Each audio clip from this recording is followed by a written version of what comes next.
For the first time in 7 years, China didn't buy a single soybean from the United States. Zero. None. It's a stunning move, because China is the world's largest soybean importer, and for decades, American farmers have relied on that demand to keep their businesses alive. But in September, that connection just stopped. Shipments that once filled Chinese ports have been replaced by South American cargo, and the ripple effects could shake both economies, costing U.S. farmers billions and forcing Beijing to depend more heavily on Brazil and Argentina. So what really happened? Why would China walk away from one of its biggest agricultural suppliers, and what does this mean for the future of global trade? By the end of this video, you'll see how 1 month of missing soybeans reveals the deeper tension between Washington and Beijing, and why it's about much more than crops. The numbers don't lie, and this one caught everyone off guard. In September, China imported 0 soybeans from the United States. That's down from 1.7 million tons during the same month last year. It's the first time since November 2018 that U.S. soybean imports have dropped to absolute zero. At the same time, shipments from South America exploded. Imports from Brazil surged nearly 30%, reaching 10.96 million tons. That's more than 85% of China's total soybean supply. From Argentina, imports jumped a staggering 91.5% to over 1.17 million tons. Put simply, while the U.S. was left out, South America cashed in.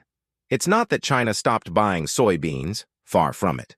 September's total soybean imports hit 87 million tons, the second highest level in history. The message is clear.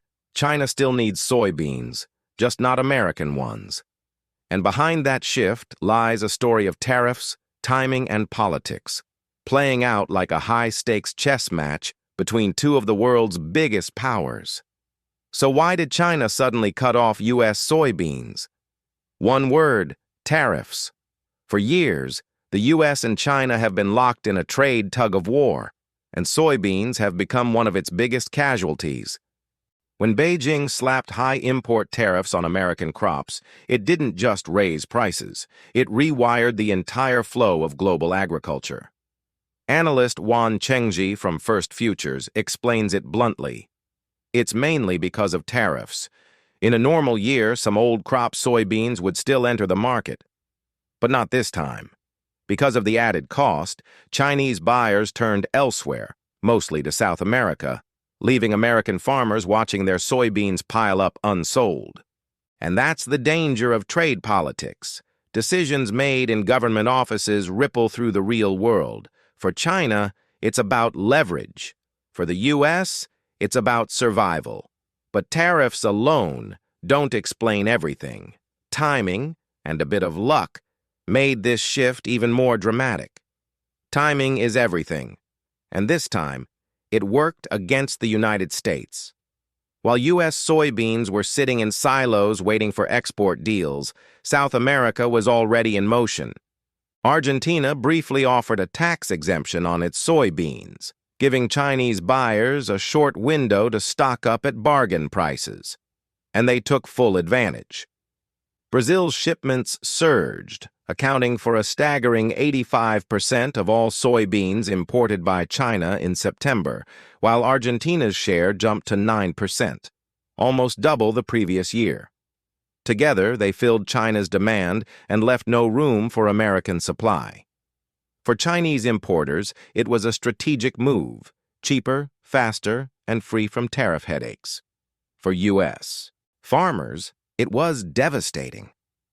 Silos across the Midwest stayed full, and export terminals went quiet. It's a simple equation. South America's gain became America's loss. But what's even more interesting is what this timing reveals.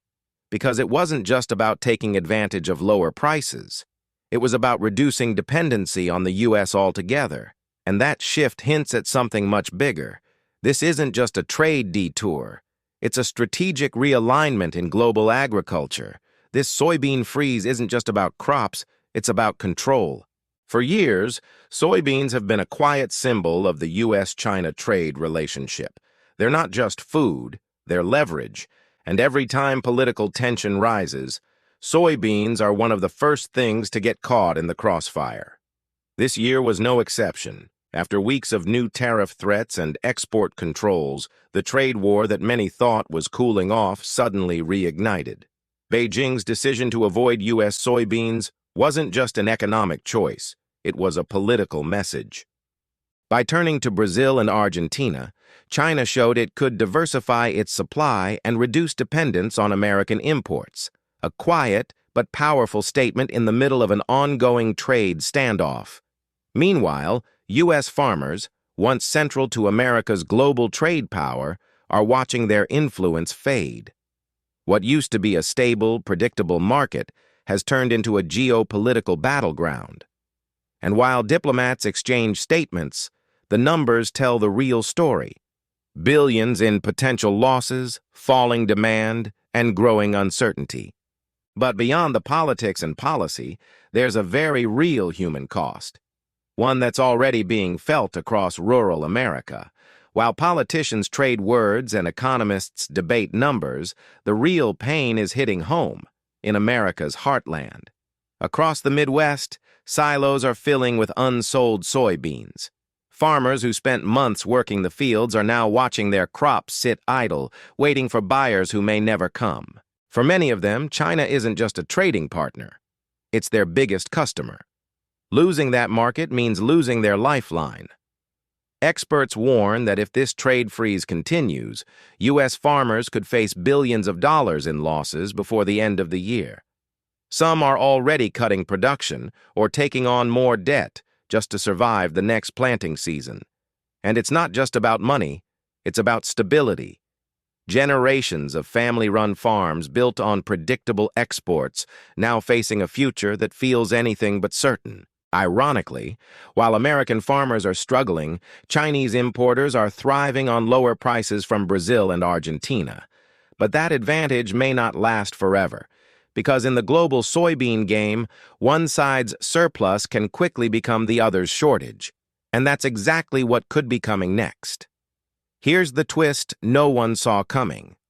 While China is flooding its ports with South American soybeans now, that supply might not last. Experts are warning of a potential soybean shortage early next year, between February and April, when Brazil's old crop stock runs out and the new harvest isn't ready yet. Analyst Xiang Changni, founder of Beijing Agriculture Radar Consulting, puts it bluntly, if no trade deal is reached, China could face a serious supply gap. Brazil has already exported a record share of its crop, and no one really knows how much of the old supply is left. Argentina's exports are soaring too, but even that won't be enough to fill the gap if demand stays high.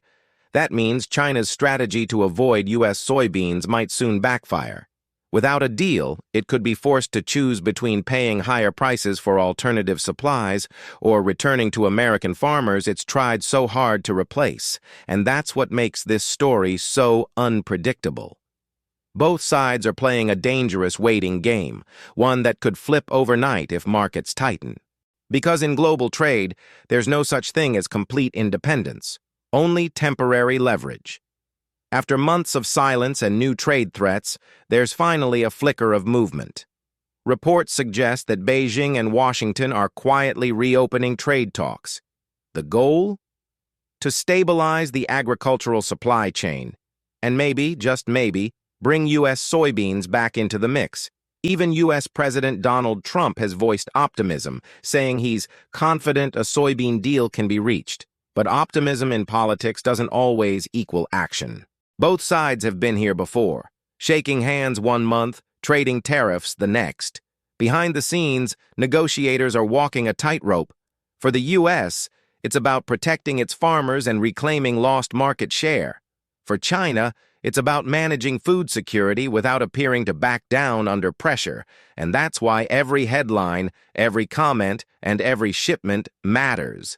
Because in a trade relationship this fragile, even a single purchase or a single delay can send signals that move billions in global markets.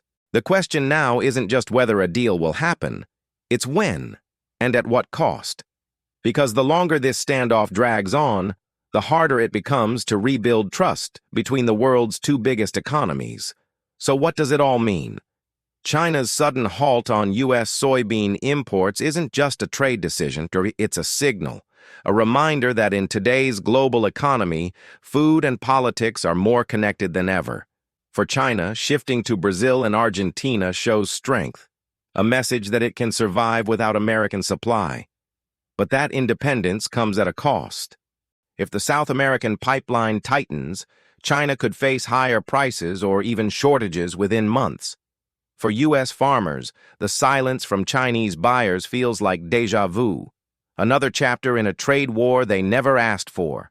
Billions in crops, waiting in storage, as the world's biggest market looks elsewhere. And for everyone watching, it's a preview of how fragile global trade really is. One decision, one tariff, one headline, and entire industries can shift overnight. In the end, it's not just about soybeans, it's about power, timing, and trust.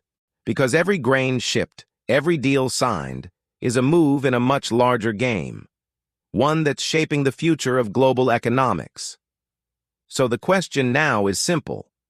When the next harvest comes, will the ships leaving American ports be headed for China again?